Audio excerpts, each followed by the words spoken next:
Well, good morning to the West Coast and good afternoon to the East Coast. Good evening for the ones in Portugal. Good evening, Mr. Secretary of State. So my name is Bernardo Goarmon and I serve as President of the Portuguese-US Chamber of Commerce. It's truly a big pleasure and an honor to be here today with such a pristine set of panelists, so experts on the field, and to be part of the 2020 PAUCUS National Conference. So our congratulations in behalf of the Chamber and the Board of the Chamber to PAUCUS, to Angela Simões and to the board members of PAUCUS for this great initiative that started last week and will go through this week. Today we are speaking about Portuguese companies succeeding in the US. And there's certainly a variety of examples, which is a good thing. I mean, it's for a country like Portugal, there's quite a range of examples that we could select, and we have decided to pick examples from different industries and using different approaches to the US market, or US markets, shall I say.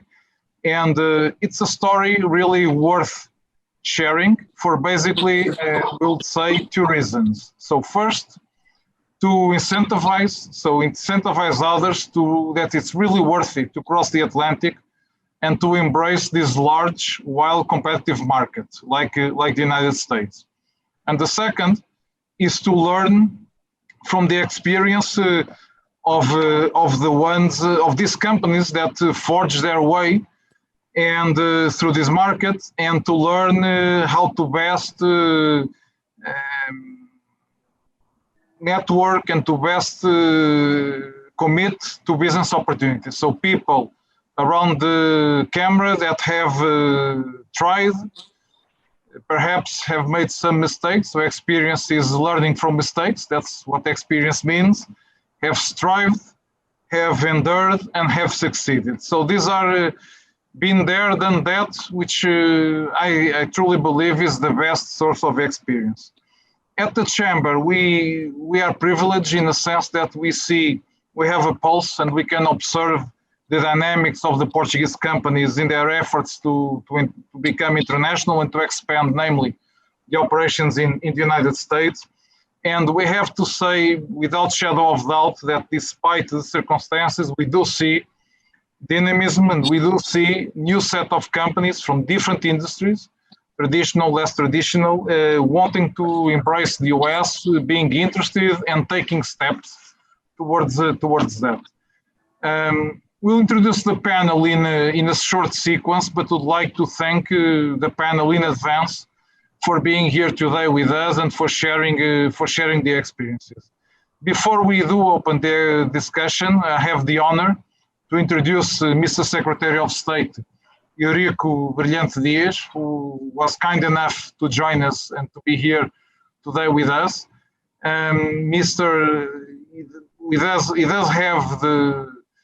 He can share and speak firsthand about the policy as a policymaker and someone who has been shaping this or helping the effort to make Portuguese companies succeed abroad, and namely in the US.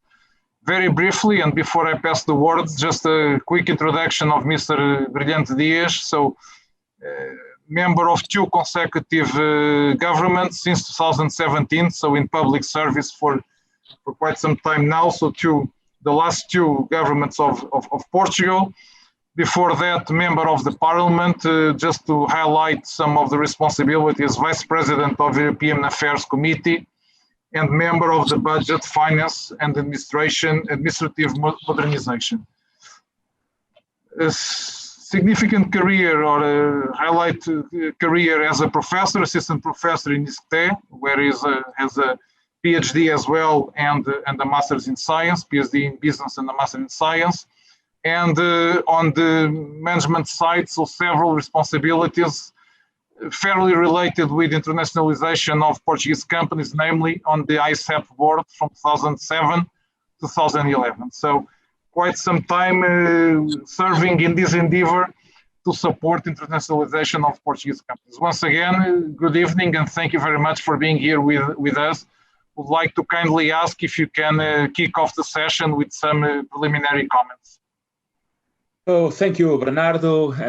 Well, good evening from Lisbon. We have here a quite rainy evening.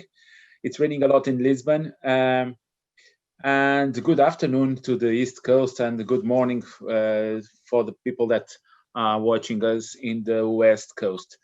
Well, in order to introduce the topic, I really want to add three different comments.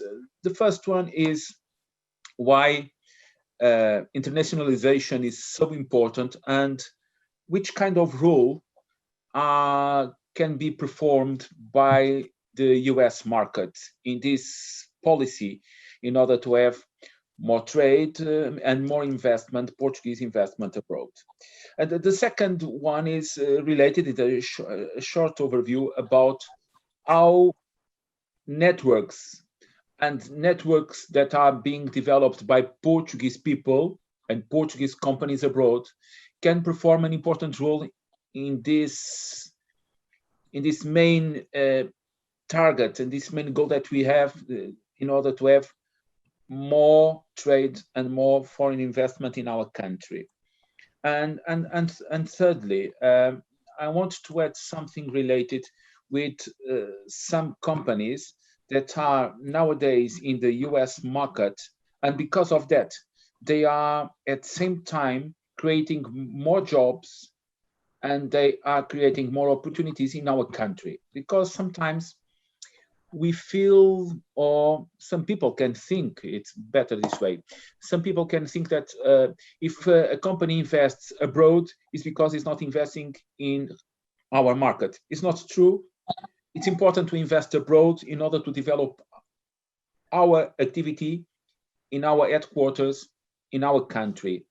To be abroad is important to have a sustainable operation, and to invest in the US is important also to have a good operation and a profitable operation in Portugal.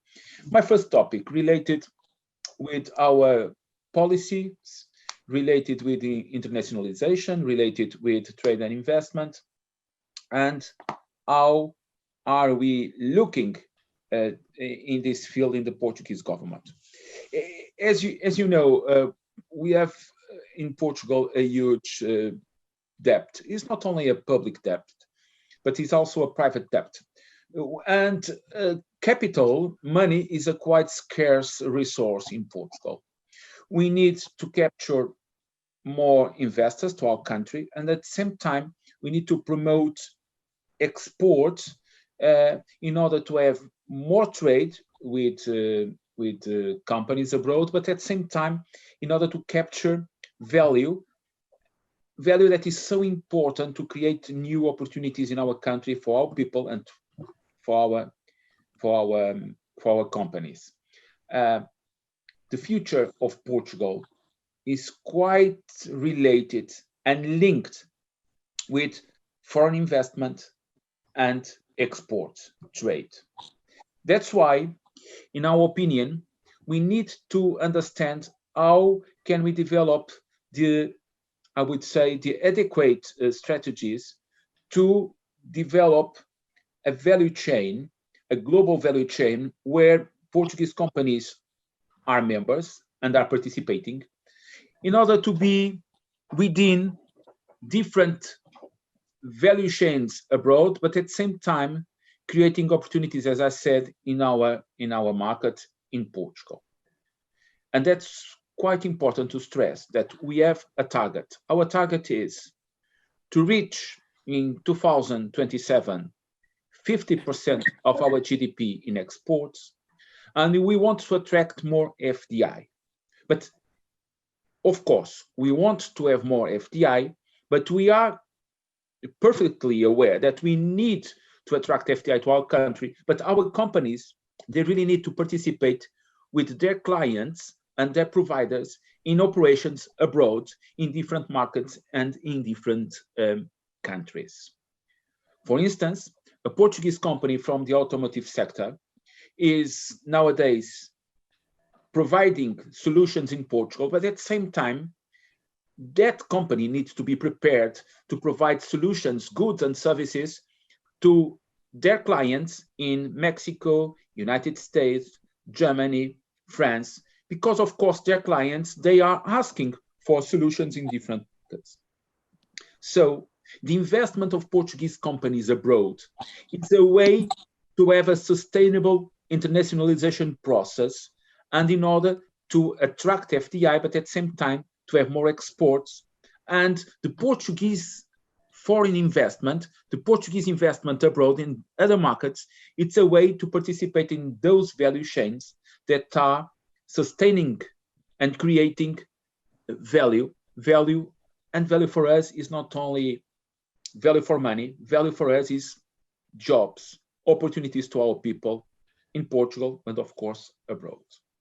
For us, it's critical for our country. It's critical to be successful in this strategy, and that's why we are investing so much in this effort, in this Portuguese effort. In our community is doing a huge effort in order to support investment abroad.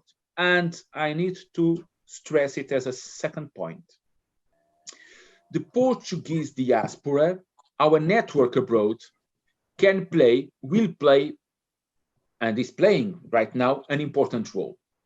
For instance, we have some investment in our country that is supported by Portuguese that are living abroad, members of our diaspora, and at the same time, they are opening doors, they are supporting some Portuguese activities abroad, and in the US, we have different Portuguese that are there, they are cooperating with Portugal and Portuguese officials, they are cooperating with Portuguese companies in order to open and to be an important support to mainly to Portuguese SMEs in that market. I really need to stress today we have people from different companies, Sovena, Outsystems, Amorim, and Pestana from the tourism sector. These companies are quite known in Portugal. They are important Portuguese companies and groups, and at the same time, they are good Portuguese flagships in US, showing to that market how Portugal and Portuguese companies can not only be global, but at the same time, they can really add value to the US market. Those networks, Portuguese diaspora, Portuguese companies abroad, and organizations like this one, the Portuguese-US Chamber of Commerce and other kind of institutions, other institutions like this one, are important to create that network. And for me, it's important. We need to manage well this network in order to be an interesting, I would say, an interesting way of connecting Portuguese companies and opportunities abroad. Finally, I want to stress something that for me is important.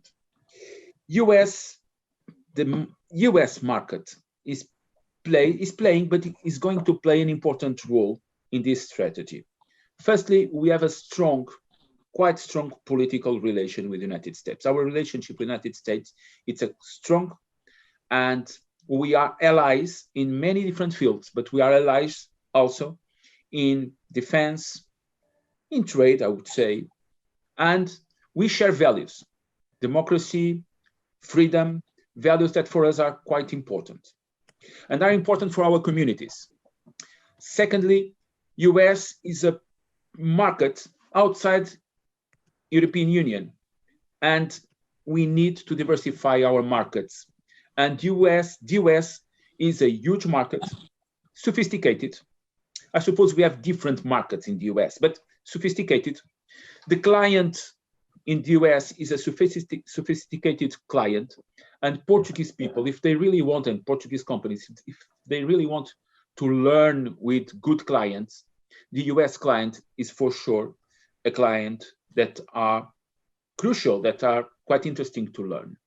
That's why, for us, since 2016, we are investing a lot in this relationship. In 2018, our president, Marcelo Rebelo de Sousa, the prime minister, the minister of foreign affairs, myself, we have invested a lot in this relation with the US. And now we are living strange and difficult moments. But this job is going to proceed. And we really count with you in order to develop well this fantastic job to have more trade and investment between Portugal and the US. Thank you for this moment. I know that I'm going later on to add some comments after the discussion, but for me it's really important to listen and to hear from you, your opinions, your insights about the US market. And for me, it's really a pleasure to be with you. Thank you and congratulations for this fantastic organization. Thank you, Bernardo. Well, thank you very much, Mr. Secretary of State. So truly appreciate greatly your clear support and listening to the companies. And it's encouraging to see how the commitment and the energy stressing the relevance of the US and the importance of the relations with the United States. So it's appreciate very much. And very good. So let's go to the presenting the. So let's move on and present the panelists. So I'll start with Tomas Almeida. So on the right top corner of everyone's screen. So Tomas serves as a VP for Foodservice Sales of Sovena US. Tomas is a senior business executive in marketing and sales with experience in the US since 2009.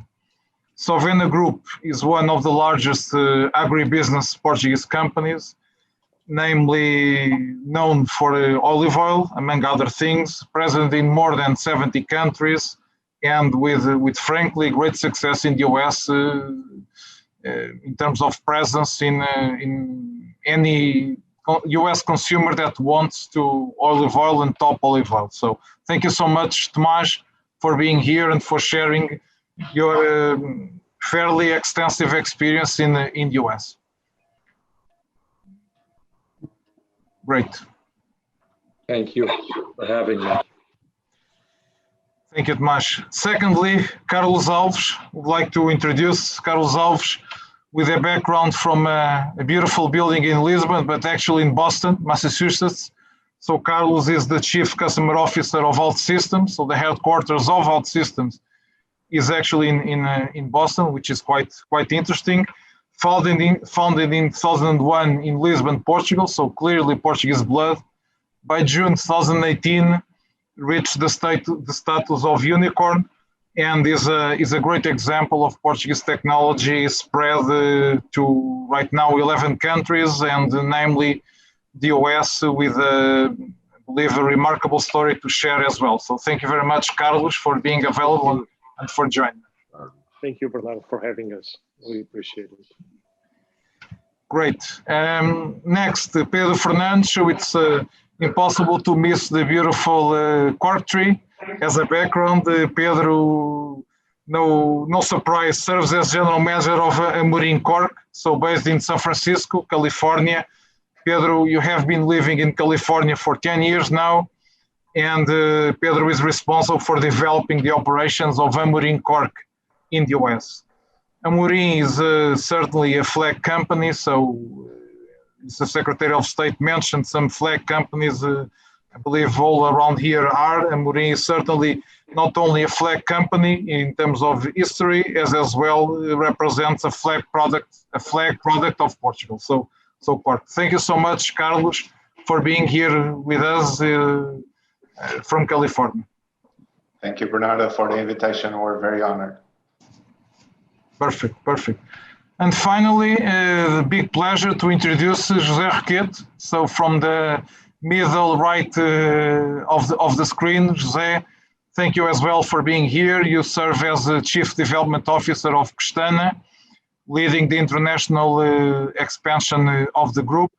So Pestana Group is the largest international tourism and leisure group of Portuguese origin, with about 100 properties in 3 continents, including notably 3 hotels in the United States in 2 different states. So it's perhaps the only Portuguese company with 2 hotels in the same street. So in New York. Thank you very much, José. It's a very long street, so in Manhattan, but it's still the same street. So thank you very much, José, for being here and sharing the experience of Pestana with all of us. Thank you. It's a pleasure. Okay, very good. And for the audience, please, I mean, this is for you.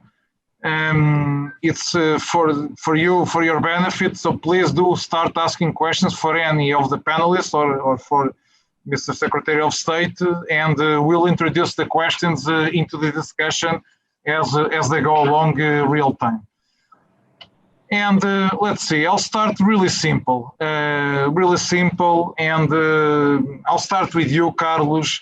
Why the US? Why the US? Why does a Portuguese company decide to cross the Atlantic and compete? Yes, a large market, but perhaps the most competitive and aggressive market in the world. So why the US, Carlos? All right. Well, I guess some of these evolve not necessarily by design from day one, but you ought to understand we develop software, right? And we help companies develop their own software. In a nutshell, that's what we do. Our customers are enterprises that need to build software to run their business. And if you think about that, in a nutshell, it's a common problem to every company in the world. It happens that the total spend in software in the United States represents circa 60% of the total global spend in software. So from that perspective, our total addressable market is significantly in the US. And together with that, we started getting some pull from our products and solutions early in our life as a company. And we found out that at a point in time that we were underinvesting in as far as being able to support the needs of local customers, and that we needed to step up. So there was a moment in time, more notably 5 years ago, where we decided more actively to build a capability in the US. Fast forward to today, we have circa 200 employees, and a significant portion of our customer base is in the US, and growing faster than anywhere else. So it might help that in our industry, what we do and what we build, the barriers of entry and distribution are not as significant as with products that have significant logistics requirements. However, it's still very challenging to fulfill the needs of very, very sophisticated customers, and to be able to compete with the likes of SAP, Microsoft, Salesforce, etc. So very proud of that. Hope that. Well, thank you very much, Carlos, and still keeping it simple. So it seems simple after you explained, Carlos, and keeping it simple. Let's move to an industry which is quite different. It's an industry where I would say the main product is, it's not core to the diet of the consumer. So Tomas, why the US? Why did Sovena decided to move the US to the US? Help us to understand and share your findings throughout this journey. Sure, Bernardo, thank you. So just for the ones that don't know Sovena, Sovena is a big player on the edible oils, so all the way from olive oils to vegetable oils. I think that the biggest reason, Bernardo, is because we were for about 100 years solely operating in Portugal. Most of you probably known Sovena in its previous branding name called Kuf, of course from the Mello family. Actually, our founder this year is his anniversary, 150 years old. I think that, Bernardo, two main reasons. One has to do with the DNA of Sovena, about growth, about wanting to capture more and more sales markets. If you think of Sovena, Sovena in the 90s was a conglomerate of various companies operating in various categories, different categories like juices, coffees, tobacco, pasta, edible oils, but we only had 10 million consumers. In the 2000s, what happened was that Sovena started to sell its non-core business, and decided to go olive oil for the world, which is basically our signature. We moved from 10 million consumers to 7 billion. As you clearly mentioned,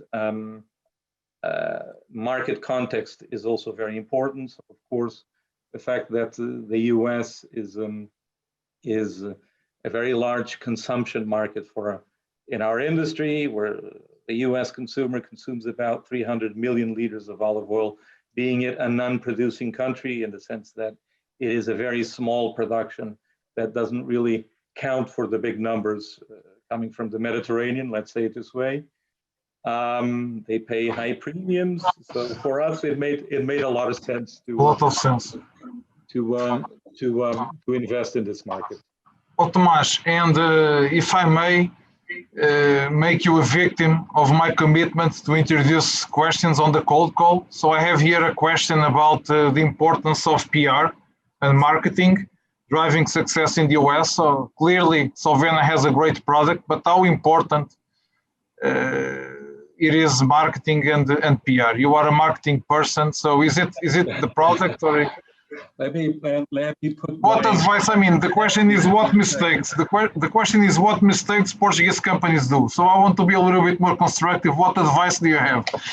You know, the question is very interesting, and I would start by saying that marketing is I would give a little bit more latitude to the concept of marketing here, besides PR, and I would start with market research. So I would say that having some skills in terms of being able to study, to dimensionalize the opportunity in the US, I would say that it's very important, especially for the decision of do I want to go and in which model do I want to be a player in the US. Specifically about the PR, for sure, PR is extremely important. Networking, this example of what we are doing here, it's extremely important in the sense that puts your name out there, you're talked about, and also you're learning from others. So I would say that anything that can be done on the various disciplines of marketing is extremely important when you're tackling a new market. Okay, thank you, Tomas. Appreciate. And I'll move to you, José, if that's okay. So, I mean, Pestana is a group of reference in Portugal, already quite internationalized in 3 continents. You already have operations in Florida. I mean, walk us through the strategic decision to open 2 hotels in one of the capital cities of the world, perhaps the most competitive cities like New York. Walk us through that decision and how that decision came to be, despite, of course, the current circumstances that we all live at, José. I think it's a great example, impressive, and a paradigm for anyone hesitating about the US market. José. Sure. So to make it simple, I think we have to go back to the DNA of Pestana. Pestana was born a private group, family owned, that was born in Madeira Islands. So I think that after a certain the first decade of growth, the Pestana group felt the need to go outside the island. So that's like the DNA of Pestana is really the international commitment. So for them to come to the Portuguese mainland was already a big step. So going to the US, we have to go back to the late 90s when we really started our international expansion, both in Europe and in South America.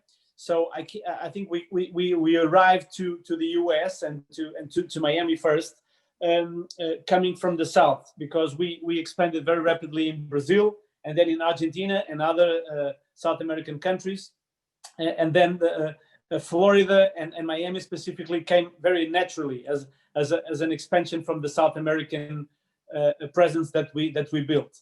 So after, of course, Miami, we thought, of course, New York made a lot of sense. It's one of the most busy hotel markets in the world. It's got a lot of potential, requires, of course, a lot of expertise, as we will talk later on. But I think that's why we came from the south. We came from South America up to Florida, and then from Florida up to New York. Very good, and congratulations for that, José. So appreciate sharing your thoughts. Very good. So let's go to to Pedro Fernandes, if I may. So, I mean, Amorim has been present in the US for many years, now with two business lines, Cork and floorings and floors. So one of the things that we see at the chamber is, I would say, some lack of awareness, for lack of a better word, sorry for the redundancy. The US is really a set of very different markets, so it's not one market. So tell us about your experience and how Amorim Cork decided to install the company in California and go from there. So not somewhere else where perhaps there was a bigger presence of Portuguese community or whatsoever.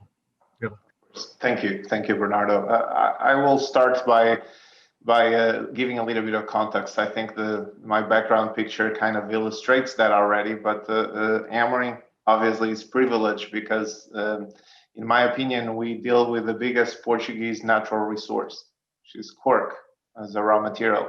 It's the vast majority of the cork forest is located in our home country.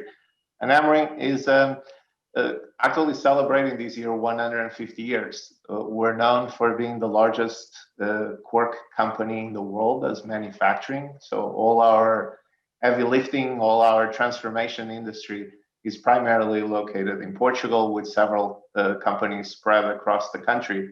But the reality is that throughout these 150 years, we also have been primarily an export company. As Tomas said early on, Portugal is a small market, and so Amorim obviously has grown, supported primarily by exporting, and I think that has been, without question, the biggest focus and the biggest reason why we continue to expand and to continue to grow.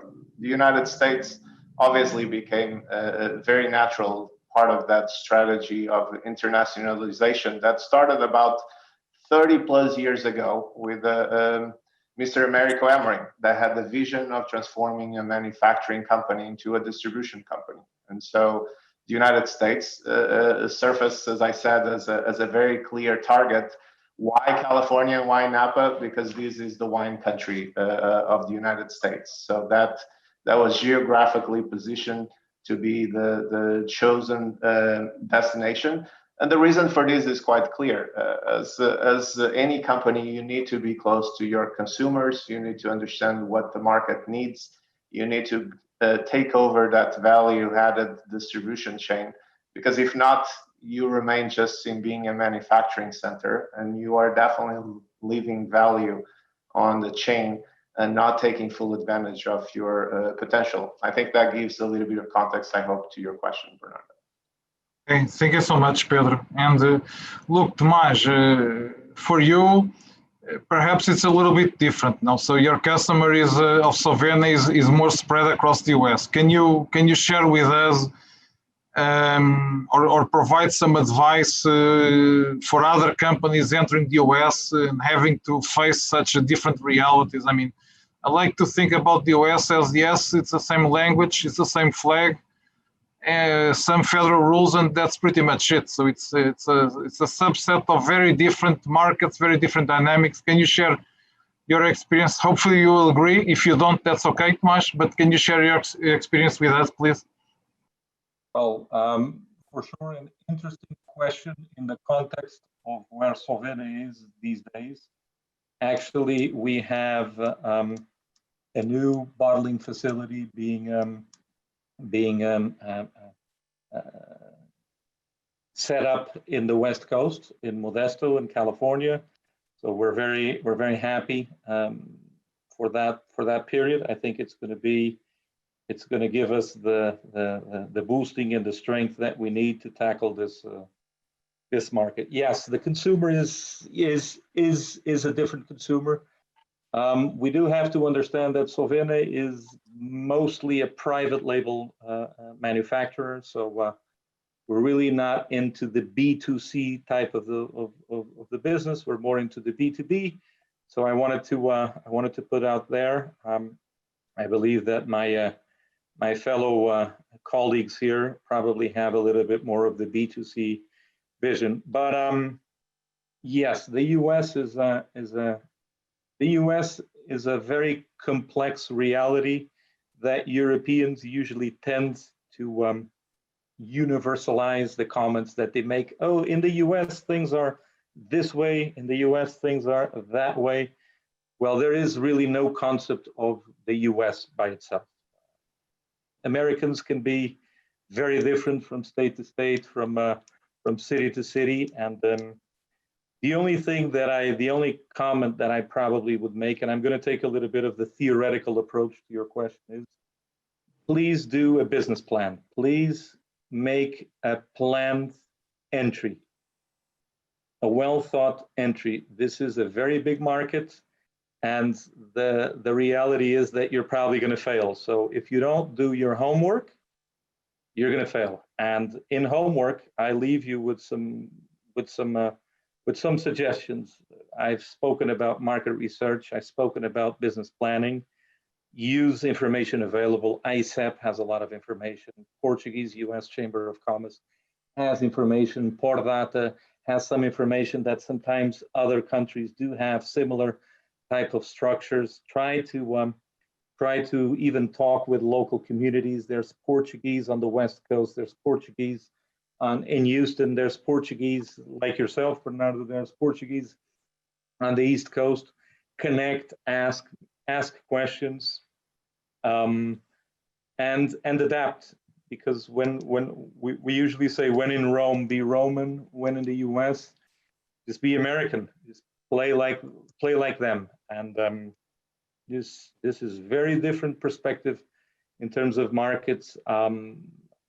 There's a lot of logistics, a lot of freight. There's a lot of mileage from one coast to the other.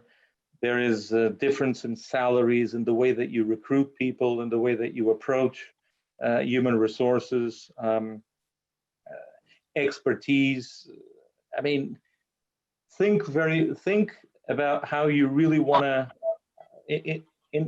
what is the model that you would like to have in the US, and also try to combine that model with a mothership, let's say it this way, with a Portuguese company, in the sense of ask for help on the processes, ask for help on the controlling side, even sometimes ask for help on being a backup for production when your plant has a problem with the unionized workers or anything like that. So I guess what I'm saying is a business plan, if I could summarize, is a business plan, because there's going to be, even if there is, especially if there is money involved, if there is acquisitions involved, and adapt. Thank you, Tomas. Appreciate. Jose, so can I ask you to share your thoughts as well? You said you came from the south, but between Florida and New York, if I can count, South Carolina, North Carolina, Maryland, Virginia, you skipped plenty of states. So why? So tell us about your experience. So not necessarily again why New York, but about your experience looking at the US market. Jose. Sure. I think that Florida, and especially Miami, was like for us like a true continuation of our experience in South America.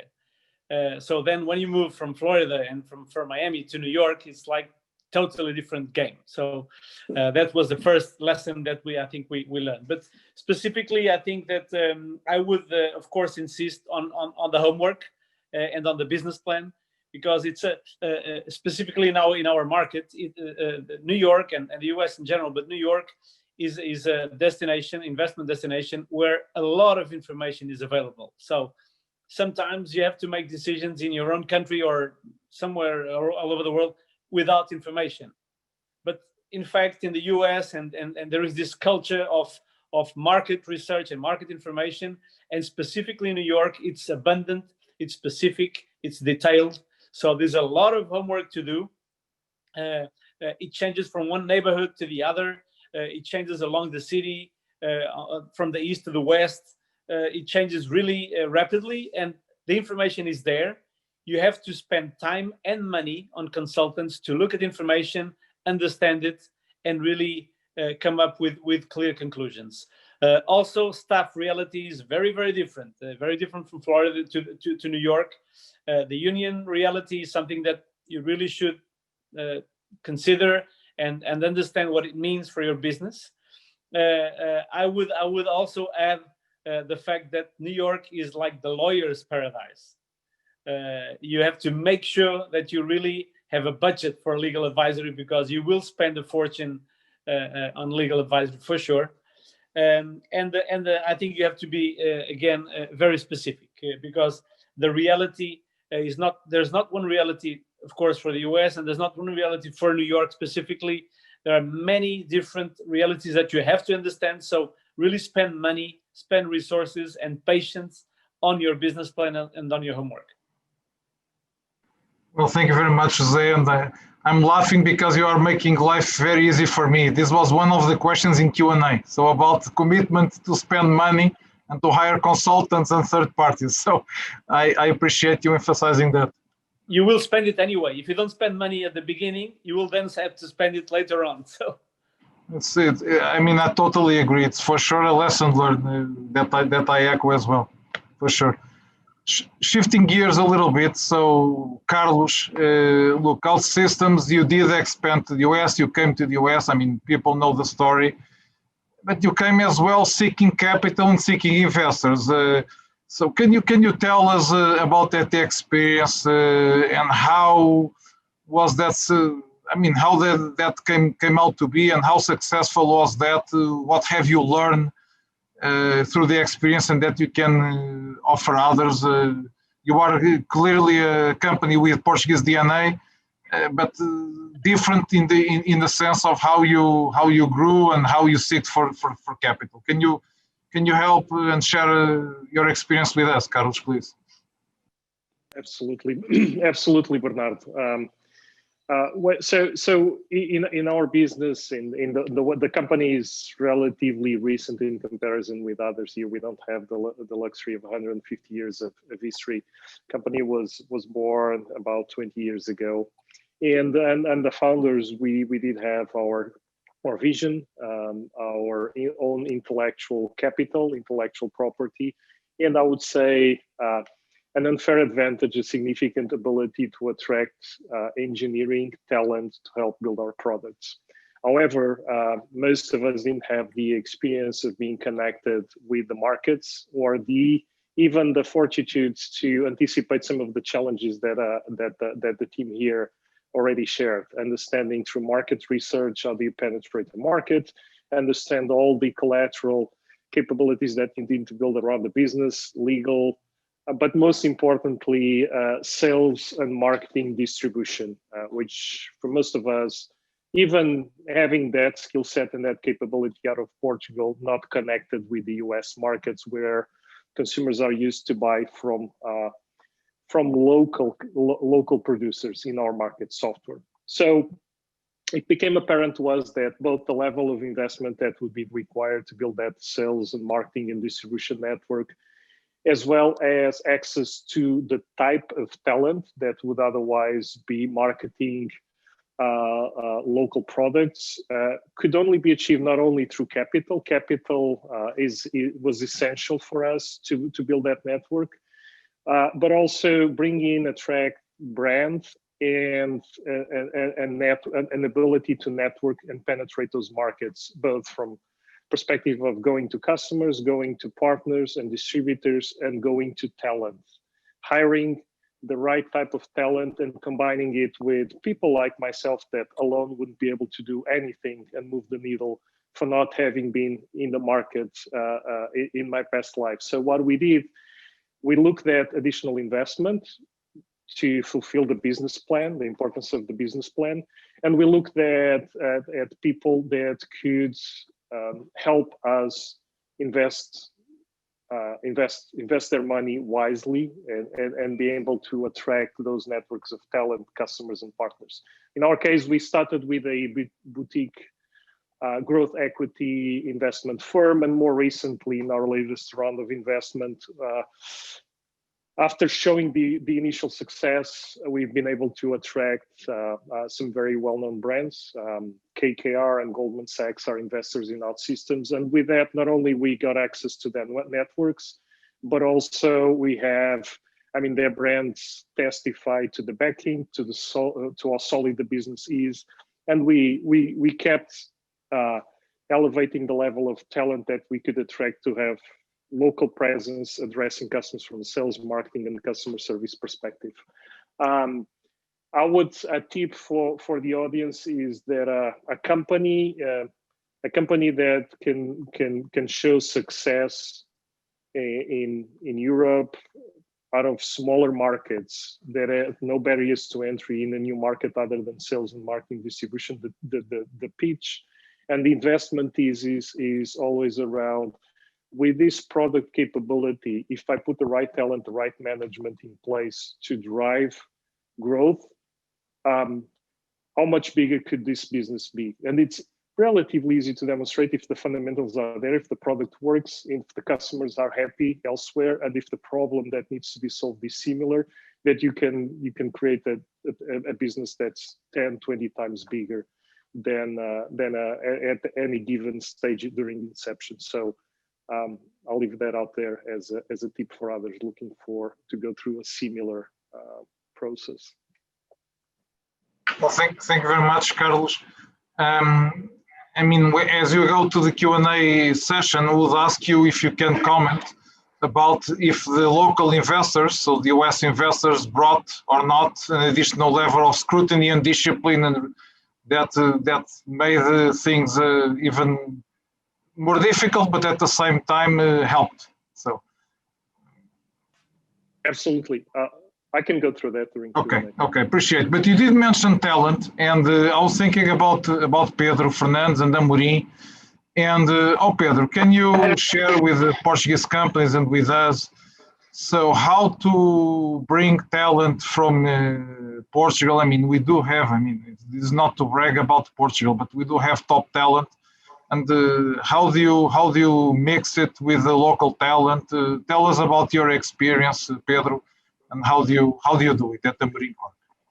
Of course, Bernardo. I will start by calling out to probably the most stark difference between the Portuguese market and the American market. And the first point is this is a at-will workforce. It means that the companies have the freedom to terminate anyone's employment for any reason, and the employees has the freedom to leave the company for any reason. And coming from Portugal and being exposed to the reality there, that is a fundamental difference that has an immediate impact in the talent pool available for recruiting. And so recruiting in the United States is not difficult. It is definitely a completely different value proposition than the reality that we're used to. But the recruiting, it's not difficult. What is difficult is definitely the retaining of the talent when you find them. And here is where is I would say, probably one of the most success factors of any business, and in particular, any company trying to adventure themselves into a new market, is how to retain the very best talent that they're able to recruit. That's definitely an area where we focus a lot. I can share with you that the average tenure of an employee here at Amorim Cork is getting close to 7 years, which is something that it's quite substantial. It's much bigger than the average in the United States by a chunk. So that gives you an idea about how much effort we put on that front. But in regards to your second point, which is also something that makes me particularly proud, is the fact that even though we are a small business for all stretches of imagination here in the local market, we have close to 50 employees currently working out of Napa, California. The reality is that we've managed to transform ourselves into a pipeline of training for the Amorim Group. So Amorim is a very large multinational with about 3/4 of our workforce in Portugal. But because we have so much talent in Portugal as well, we really invest in bringing some of that talent in short periods of training of 2 to 3 years into the US market and exposing that talent to as Mr. Secretary of State said, one of the most competitive and one of the most demanding customer front end. And we think that those learnings are critical and fundamental to bring back to the headquarters and help lift the organization as a whole. And so currently we have about almost 10% of our workforce are Portuguese trainees here, and those rotate every few years. And so it's something that also we take very much pride in it.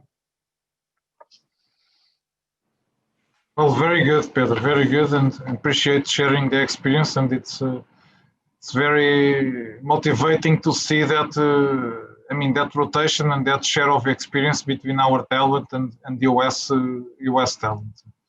What about you, Tomas? So in terms of hiring and perhaps more difficult retaining local talent, what can you share with us about the experience across the US? Very impressed with the numbers of Pedro Fernandes of 7 years. Really an impressive figure. Related to talent, Bernardo, I think that it is our job as managers of investments and of small operating companies to try to bring the best possible talent, being it Portuguese, being it US, being it from whatever. I think that the driver here is we need to recruit and retain good talent. That, to me, is the first main message. There is for sure some level of acculturation that needs to happen when you're bringing some people to work in a Portuguese company, and also to bring some Portuguese to work in a foreign country like the US, especially by the fundamental difference between Europeans and Americans, which is the American manager is a specialized agent that knows about this, and he is the best in the world to work in or to operate in a certain area. When you come to think of Europeans, what you see is, let's say it this way, more of the generalized manager style. So it depends a little bit on what you are looking for and what stages of your company is, and what are the needs that you have, more specialized or generalized, and also the decision to bring people from overseas, as we say it there, usually has to do also with the momentum, the cycle of where the company is. I mean, I'll give you an example. When we, Sovena, purchased an existing operation in the US, we needed to streamline the operations. We needed to bring the Sovena culture, the Sovena way of doing things.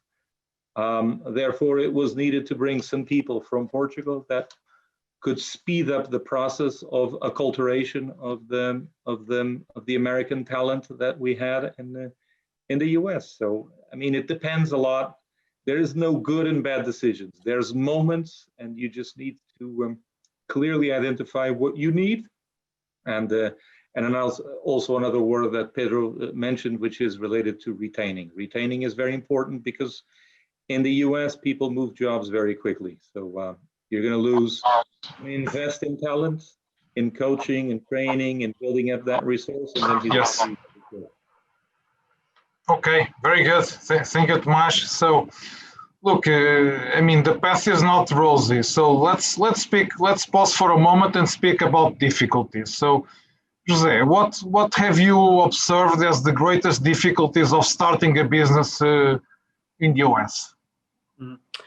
I think first of all, the business model in our area, in the tourism activities and investment, the business model used in the US is very, very different from what we tend to use in Europe.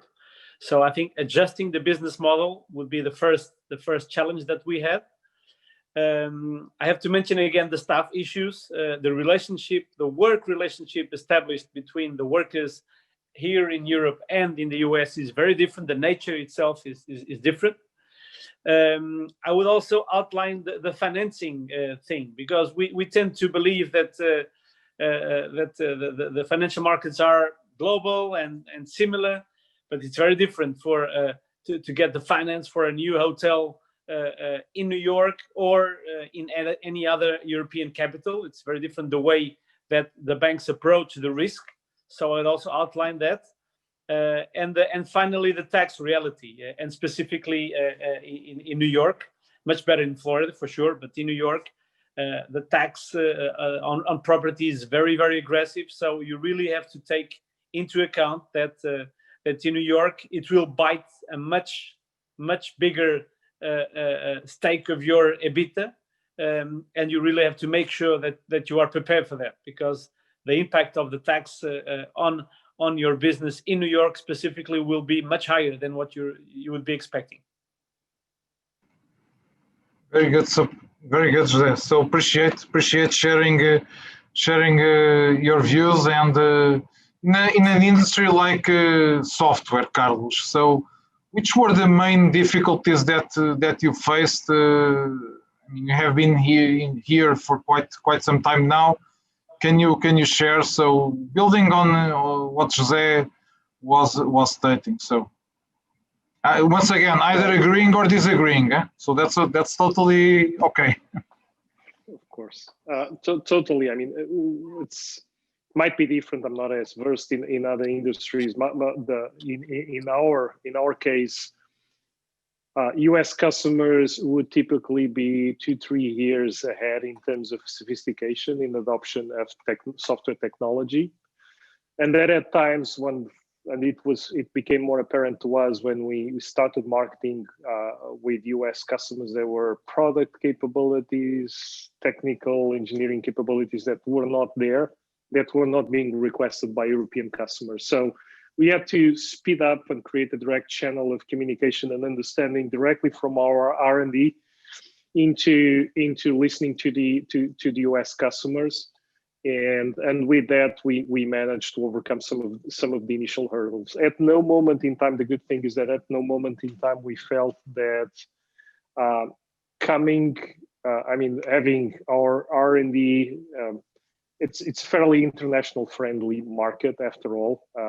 As long as the product works and the product is capable and it's ahead of the pack, no one will, in my experience, no one will question whether the product was manufactured in Portugal, India, United States, Silicon Valley, you name it. For as long, but it's very demanding and sophisticated. So as long as you're prepared for that, you're in good shape. Seems easy, Carlos. So thank you for the confidence. Pedro, so Amorim, I mean, I think Amorim and the group Sovena are probably the ones in the panel with the longer tenure in the US. So, and this is perhaps unfair to ask, but what would have you done, not you personally, but the company would have done differently in retrospect, should you know what you know now about this market? As a piece of advice, so for other companies. And then you, Tomas, okay, please. You are smiling, so Pedro, please. That's an interesting question. I have a rule personal that says no regrets. But in any case, obviously, there's a couple of aspects that I think some of them were actually already brought up during this conversation that might be relevant to highlight. And we talk about obviously the importance of a clear business plan, the importance of understanding that this is a 300 million plus market if we're talking about the US alone, and the importance to also understand that this is capital intensive market. You don't reach a market of this scale, which is basically the European Union, thinking small and thinking conservative.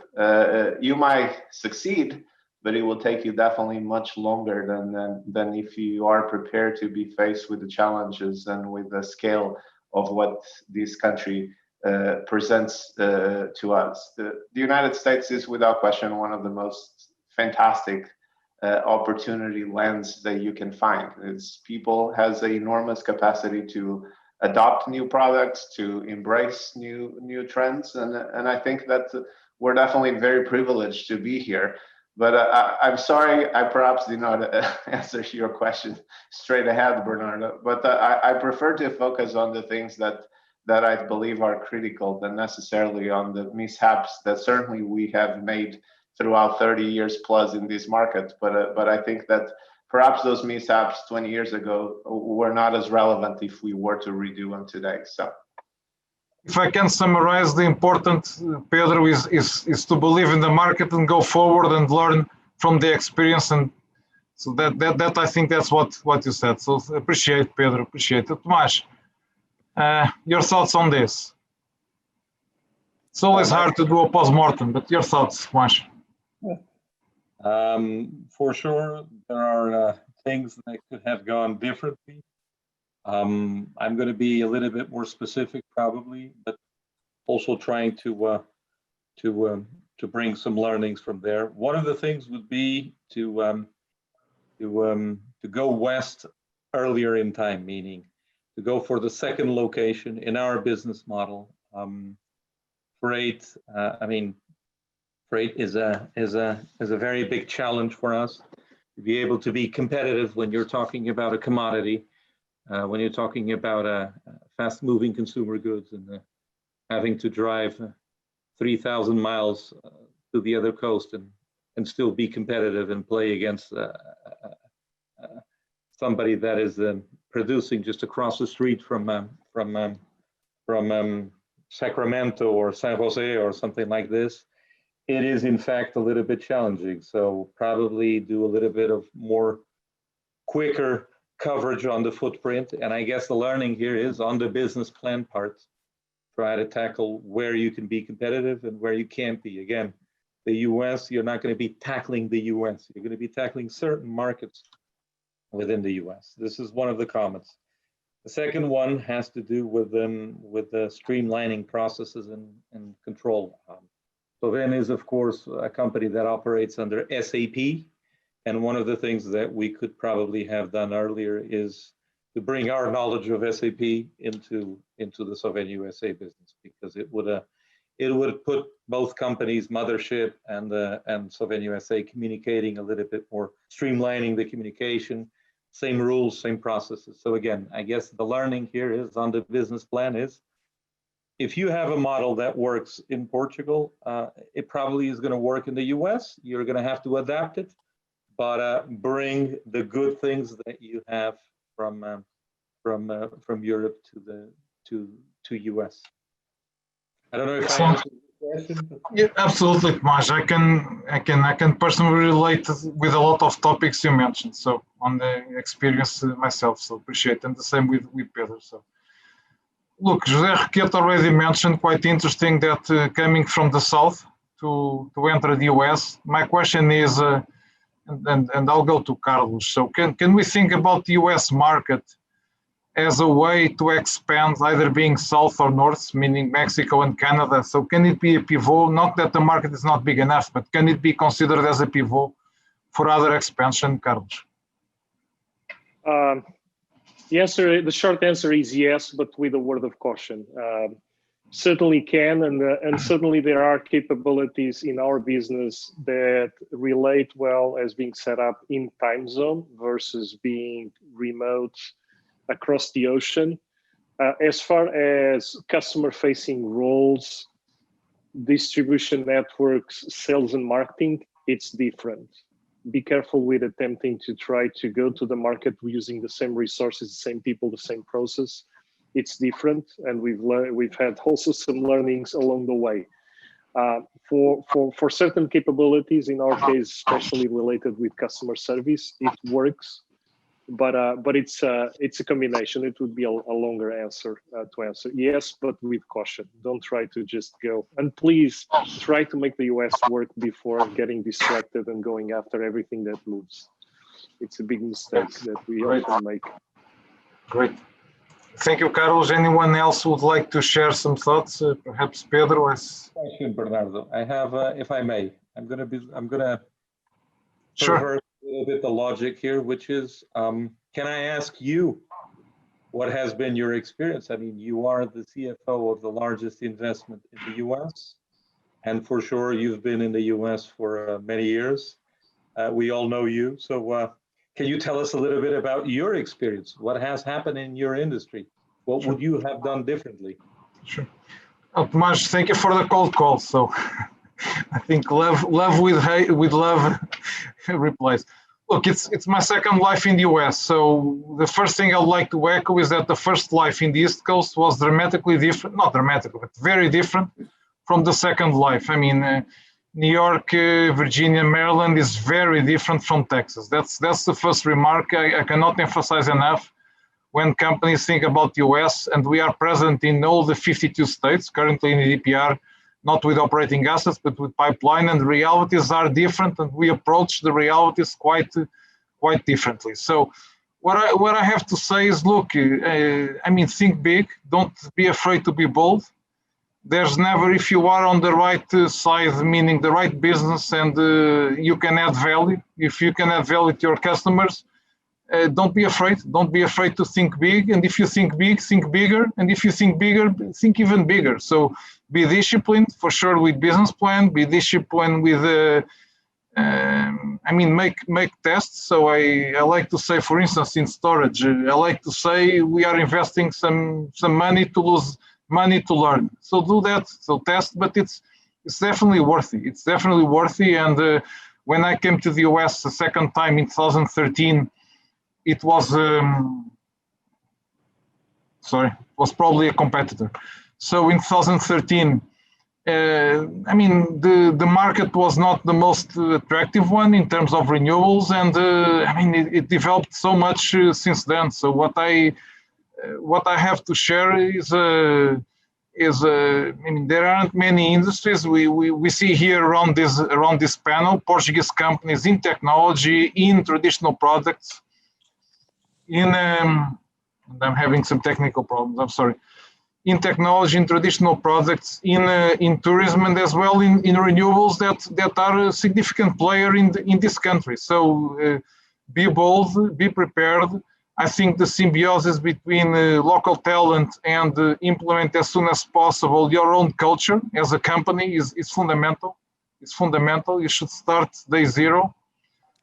We have learned from that. So we are thinking about additional expansion and keeping that in mind. So that's the best answer, Tomas. Is a market which is so big that if you have a disciplined approach and if you bring the right business plan, I couldn't encourage more. And that's in the Chamber of Commerce. That's what we tell companies almost every week as they approach. Bernardo, one question additionally for you. Please. In your personal experience, since you worked here before for another company and now you are heading the operations of EDP Renewables regarding finance. Yes.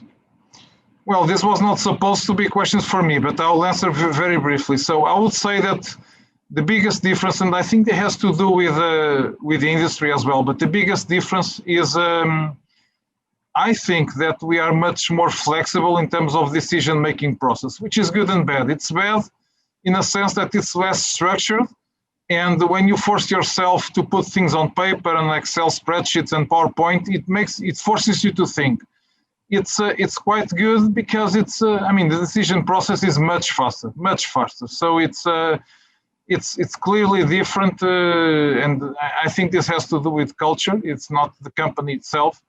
And I think one of the selling points that I think EDPR has, and not to sell EDPR, is that aspect, is that having a nimble culture and being able, so fairly big in the industry, but being able to hopefully operate like Carlos in Outsystems or any other of you. So hopefully. So in terms of decision-making process, that I think that has to do with a lot with the culture. But happy to, as we move to Q&A, so if others have other comments to make on this point, José, and anything that you could share from your experience as well.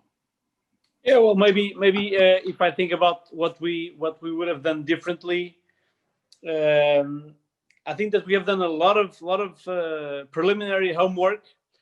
But if we go back and trying to be fair also with ourselves, I think that if we had done the homework earlier, we would have been prepared to take more advantage of the business cycles. So I think that if we really have understood that the tremendous amount of information that was available there was really available from day one, I think we would maybe enter in the market in better terms, in terms of the market prices of the real estate, because I think that having that information, we would have been bolder in the most negative cycles, so earlier than when we started. Maybe that. Well, thank you, José. Thank you, José. And before we open the formal Q&A session, so I cannot resist, we have here the presence of our Secretary of State for Internationalization. So I do have to ask, and I'll start with you, José, if you don't mind to volunteer. So sure. Share your thoughts about, you are not in the shoes of the Secretary of State, but if you had to prioritize or to name priorities of the Portuguese government and Portuguese institutions to promote and accelerate internationalization in the US specifically, so what would you mention? And then I'll go to Pedro and to Tomas as well, please. Okay. Yeah, sorry, I couldn't resist, and I think it's a unique opportunity to hear firsthand. Sure. I think I would definitely concentrate on the market research information and making it easier to have access to. There's in our specific market, there's a lot of information. It's really very, very professional, very detailed. You can have, it's not expensive to have access to it, but you really need some time until you get there. So I think that making that information, which again, I outlined this, it's not so expensive as we might think. It's there, it's available, it's regular, it's updated. So making sure that the investor has easier and quicker access to that information is something that from my perspective and our group perspective would make the life easier for the investor to feel more comfortable with investment decisions. Thank you, José. And I'll, Mr. Secretary, so let's collect the thoughts and then please give you 5 or 10 minutes to answer as you see fit, okay? Pedro, would you like to go next, please? Of course, thank you. Obviously, our industry is in the trade of goods and in particular importing to the United States. A big topic into the United States currently has been tariffs. I think our governments have been doing a fantastic job in trying to keep Portugal insulated from these international trade wars and tariffs back and forth. And that is definitely something that can impact, in particular for a company like ours that exports 97% of everything we do in Portugal to other countries, can definitely impact in a very material way the success of our business. That is the number one thing. The second thing for me, and again, because as I referred early on, we export cork. Cork is a Portuguese product. We have been very fortunate to count with several government support in promoting the agenda about cork, bringing that awareness to the consumer, bring the authenticity and the story of this unique, self-renewable, sustainable product into the forefront of the consumer. And so any help along these lines of supporting what is national Portuguese, what helps tell the story of our country and connect the promotion of our country to our companies is obviously welcome, and we're very, very, very, very thankful for it. Thank you, Pedro. Appreciate. Tomas, any thoughts from your side? Sure, and I'm sorry, but I'm going to have to echo Pedro Fernandes' words on the tariffs. For sure, Sovena is an exporter to the US, bulk and packed goods. Currently today, anything that we pack through Spain is of course already being hit by 25% of tariffs due to the Airbus-Boeing conflict. Portuguese olive oil is being considered to be added to the tariffs list. That would be very prejudiced, would be destroying our industry, let's say it this way, because the US market is of course a destination market for our exports, not just in olive oil, but in many other food products. So if there's anything that Mr. Secretary can do at the level of the EU, please think of us, because and also by thinking of us, you're also thinking on the American consumer, because it's them that are paying these tariffs. Things can change in the near future, but we have to keep putting the good arguments there. Would you like to go, Mr. Secretary of State, please? Thank you, Tomas. Well, thank you a lot. Well, it was a quite interesting session because you have discussed many issues related with the US market, and the tips were fantastic. And for us, when we are discussing our policies, to have this kind of insights are crucial to understand in which kind of field should we put our money and our efforts in order to be effective. Firstly, I want to Jose was mentioning information market research in order to have a easier entrance and easier enter in the US market. That's an important point, because in order to reduce costs, in order to have better information, in order to acquire information at a lower cost, the Portuguese authorities, the Portuguese officials, AICEP, our trade and investment agency, but not only AICEP, we can perform a role in order to have a collective efficiency, if I may say. Our most important job nowadays in the US market is to collect information and to organize that information in good support, and to give to Portuguese companies, mainly to SMEs, to give them all the information that they really need to develop good business plans to invest properly in not only in the US, but also in the US market. We are thinking about open a new office in the US. AICEP nowadays, we have two offices, one in New York and the other one in San Francisco. Of course, we have our embassy in Washington, where we have also an economic counselor.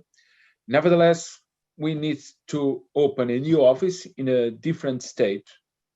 We are selecting from different 2 or 3 states. AICEP is doing their research, and probably they are going to decide during 2021, in the beginning of 2021. And at the same time, we are using artificial intelligence, a good data tank, in order to use good information from different sources to provide good information about not only the US market, but also about the US market to our companies. It's crucial. But you said also that it's important to have a good legal advisor. You need to acquire specific information, specific data from different industries. You need to perform good promotion and good promotion activities. And to do that, nowadays, we have incentives and good tools. Someone in the Q&A box asked me to talk about incentives. Of course, we have incentives to do those kind of activities. If I want to hire a consultant in the US market, and if I am a SME, if I'm the manager of an SME, I can use incentives, Portuguese incentives, of course, based in European Union funds, to invest in, to know better the US market, and at the same time to do some market research and to hire consultants and legal advisors and so on. Secondly, in the first, when I when I took possession in 2017, we have developed a financial tool, the funds of funds, only a fund of funds only focused on international markets in order to give some support to Portuguese companies to invest abroad. And this tool is not only focused on SMEs, it's also focused on big companies. We want to use that fund of funds to support Portuguese companies' investments abroad. And that tool, we already have some operations, mainly in Europe. We are preparing a second fund with a second partner in order to invest outside the European Union. And we want to use that fund to support Portuguese investment abroad. As I said before in my first intervention, I do think that Portuguese companies investing abroad are giving more sustainability to our companies in Portugal. For instance, Pestana. Pestana is a huge and important, probably the biggest Portuguese tourism group. Of course, they have operations in Portugal, but it's important to have operations abroad. We have Sovena. I was with them in the Spanish plant in Andalusia. With Amorim, I was with Amorim in different markets, promoting the Portuguese Cork. For instance, in Emirates, I was with them promoting Portuguese Cork. With our friends from Outsystems, they have an office, for instance, in Proença Nova. I'm member of the parliament elected in that region, so Outsystems for us is a quite important company. They are investing abroad also. We need to support these operations. Incentives, and finally, tariffs. Tariffs was one of the questions. I suppose it was Pedro and Tomas. They have raised the question related with tariffs. Tariffs and Airbus, the Airbus issue, the Airbus problem between the United States and the European Union. We have done a lot in order to not have a so huge impact in the Portuguese exports to the US.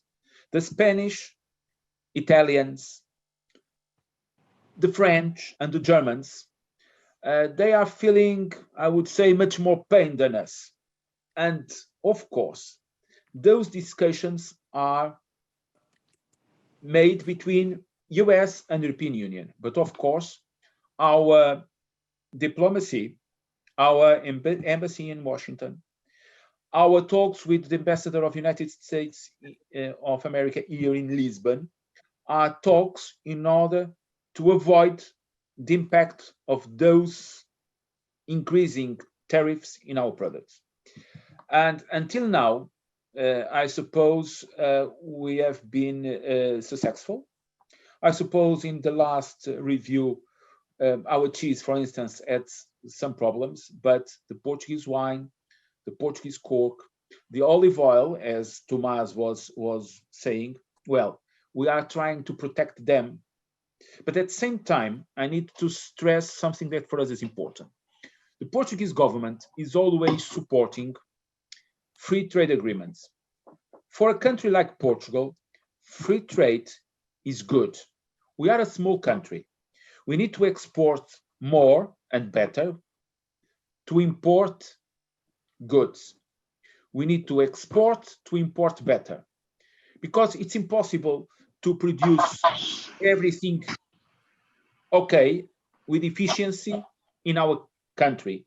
We need to buy to others, but we need to sell to others, of course, because we need to have a sustainable economy with a sustainable trade balance. For us, in this relation between United States and European Union, we are always arguing that we need to reduce tariffs, and an agreement between Europe and United States would be fantastic for us, because with that, we could buy better US products and we can sell better Portuguese products in the US. Thank you, Bernardo. It was a a fantastic session. Let's go to the Q&A from our audience. Thank you so much, Mr. Secretary of State. So we have been introducing questions, and I did ask Carlos, so appreciate your covering the topics. And I did ask Carlos to park one, but again, we have two questions about investment. You, Mr. Secretary of State, spoke about the availability of funds in Portugal as well. So let me go back to Carlos. And by the way, just a small bracket, congratulate on reinforcing the commitment to open a new office of AICEP in the United States. So, of course, during the pandemic, it's not easy, but I rejoice to see that commitment. So thank you for sharing that with us as well. But Carlos, so we have more than one question about investors. So tell us about your experience about mixing Portuguese capital with US investors. Well, so we grew the company. Obviously, the founders still owners of significant portion of the capital. And talking about incentives from the government, we've had incentives for R&D, incentives for internationalization, very different programs for good. They need to be necessarily different. We've had investment from Portugal Ventures, likely part of the fund of funds that Mr. Secretary mentioned, during a portion of our life as a business, and that was during, say, our seed formation while we were heavily investing in R&D.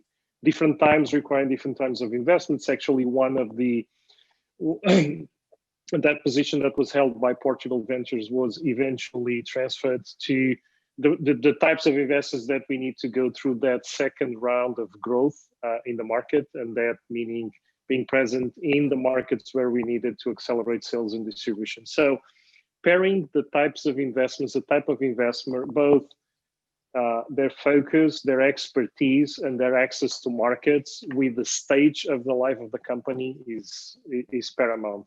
So there's no one size fits all, and likely you will want some advice on at different stages, what type of investor do you need? Not all dollar bills are the same. Obviously the capital was important. Without the capital, we couldn't have developed, but always look at the value added that each type of investment can bring to the stage of development of the company. Same way you do with talent, bring the right type of people to drive the type and size of business. You should also do it with investments. They become part of your business, of your network, and your reach. So fit to stage of development is really important.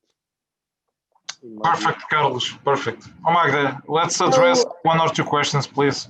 Yes, we have a few questions have already been answered on the chat. Thank you very much. There is a question for José Roquette. Congratulations on the Pestana hotels in New York and Florida. I know that COVID-19 pandemic has been a great challenge to all hotel enterprises. As things improve, do you believe that Pestana Group will plan to open Pestana CR7 hotels in California, and in particular in Silicon Valley, San Francisco Bay Area? This is a question from Manuel Valerio in San Jose, California. Oh, thank you, Manuel. Well, we would love to. Our first Pestana CR7 in the US will be opening. It will be our second hotel in New York, so opening by, let's say, March. Hopefully, if the pandemic doesn't change our plans again. I think it will take some time for us to look west. I think we need to establish ourselves and create our own management team on the east side before we look west. There are other markets on this side of the US, such as Boston and Washington, which are very interesting markets from the hotel point of view.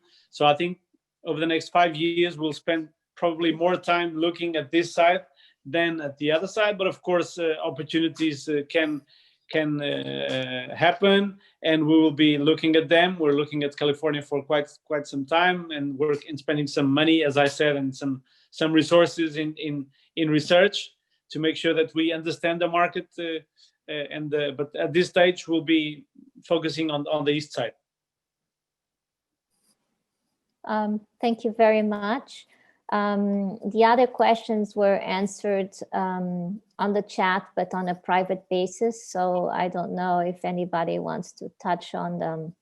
One was regarding the current situation regarding visas. How is it affecting your ability to bring to the US interns or talent? And is that a constraint?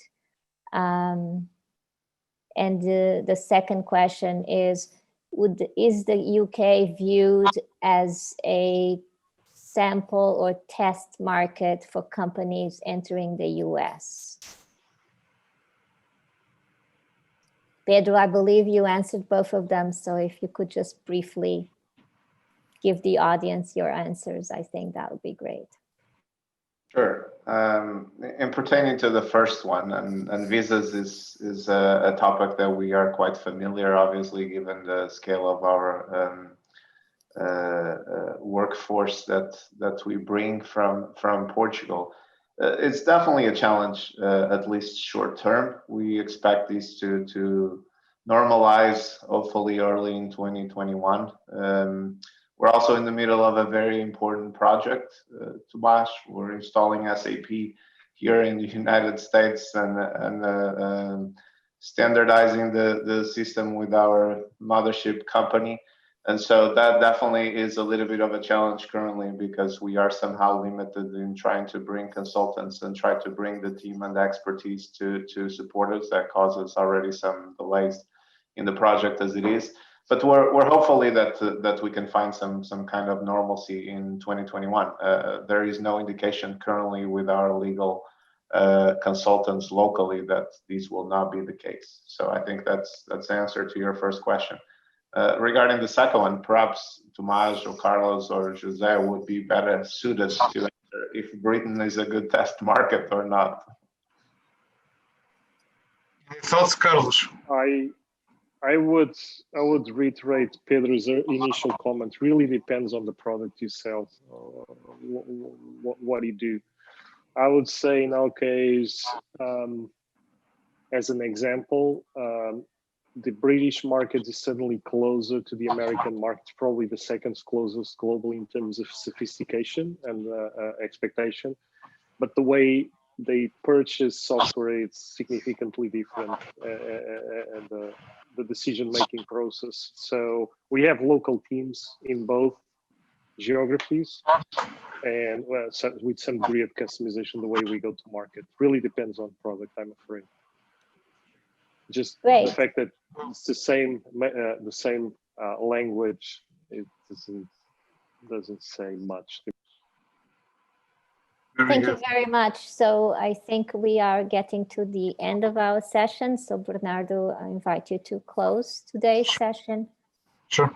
Well, thank you very much, Magda. And just a quick note on the visas. So, Mr. Secretary of State, I know you are taking notes. I know the Portuguese diplomacy has been working tireless on this. The chamber has been contributed to the extent possible, but the Amigos Bill is something that the Portuguese companies will really encourage. So with the E1 and E2 visas. So it's not easy under this political environment, but hopefully 2021 will be, well, it's hard to be worse than 2020, so we have to be optimistic. Yeah, if we are in the Portuguese government, we really need to be optimistic. It's our duty to be optimistic, realistic but optimistic at the same time. Yes, 2021 is going to be a better year, and the Amigos Bill would be fantastic for us. We are working with the US authorities. I suppose we can move forward in that issue in the next year. Nevertheless, we know we will have the US elections on the next 3rd of November, on November 3rd, and I suppose with this or with a new administration, we will see. I suppose Portugal is prepared to work and to implement that and to have an easier approach to the US, to USA. It's our main message. And thank you for the session. It was quite useful, and thank you all to our friends from the panel and to the people that they are watching us. So thank you for the opportunity. For me, it was an important session, and it was a good moment. Thank you, Bernardo, and thank you for Palcos and the Portugal-US Chamber of Commerce. I believe we've had over 2,000 views, so it's been a great success. Thank you very much. It's the power of technology. Well, thank you, Magda, and thank you so much, Mr. Secretary of State, and Carlos, Pedro, José, Tomas. So thank you for. Well, I was going there, and special thanks to Palcos for organizing, and Angela certainly for the leadership. So different time zones. I know in Portugal it's quite late already, and so appreciate all of you joining, and look forward for the following event on the Palcos National Conference. So thank you so much, everyone. Bye bye. Thank you. Thank you. Bye-bye. Yeah.